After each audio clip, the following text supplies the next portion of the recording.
El govern ha anunciat que aprovarà un pla d'austeritat per contribuir a reduir el dèficit, una retallada del pressupost previst per aquest any que afectarà a tots els capítols, també el capítol 1 que fa referència al personal de l'administració. Tot i així, el conseller Nadal ha evitat concretar si podria haver una congelació de sous o una retallada de personal. Hauria de quedar clar que quan parlem de contenció en la despesa en tots els capítols del pressupost, també parlem del capítol 1. Però, permeti'm, i que quan parlem del capítol 1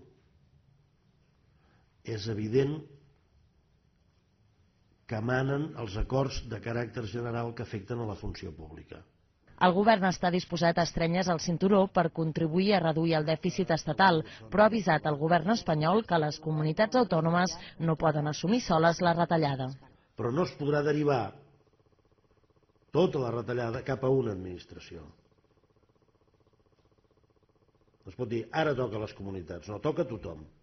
Una retallada que el govern reconeix que també afectarà les inversions a l'Estat a Catalunya, tot i que ha recordat que hi ha una línia vermella que no pot traspassar, complir amb el 18,8% d'inversions en infraestructures, tal com estableix l'Estatut.